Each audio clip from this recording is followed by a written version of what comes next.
J-Rock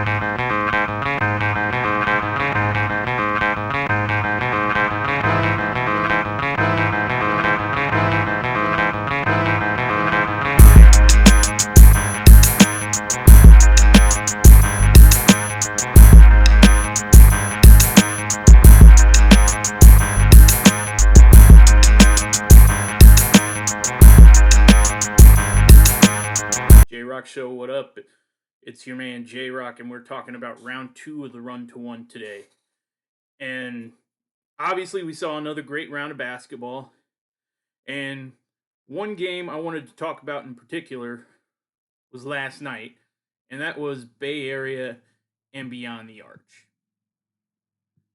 Beyond the Arch, they led at halftime, played well for about 75% of the first half. The second half was an entirely different story. The third quarter in particular was entirely controlled by Bay Area.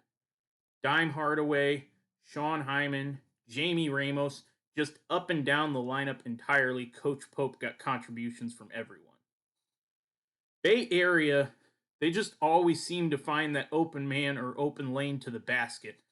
Their ball movement and passing was absolutely exceptional. Now for Beyond the Arch, after starting out well, they just seemed to lose it at the tail end of the first half. Nick Bowie finished with a nice game. Blazing Game played okay, but outside of that, everything else was rather forgettable. They shot 4 of 17 from deep and just couldn't get any other form of consistent offense going. And this is the one thing that I know is going to be very controversial, but it absolutely blows my mind. Everybody said coming into this game, oh, BTA is going to have to shoot the 3, and that's their only chance. Almost like what, the storyline was for Run DMV coming into their matchup, pretty much throughout the entire race to 1 thus far. While they are a borderline top 10 team in terms of 3-point percentage and roughly middle of the pack in threes made, they are not a good 3-point shooting team.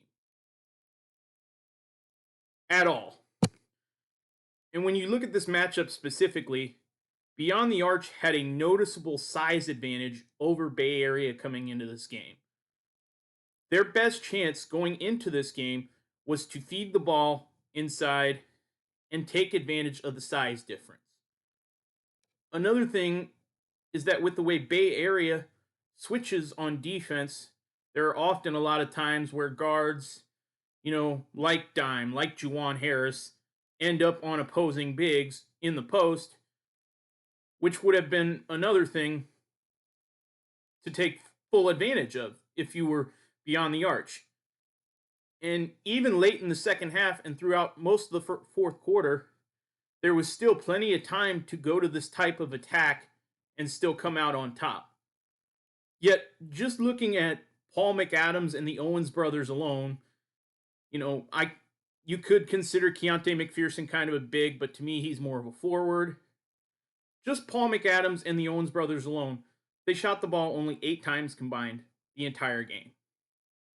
They made 6 of those 8 shots, by the way. Beyond the Arch shot themselves in the foot this one, and there is no way of sugarcoating that.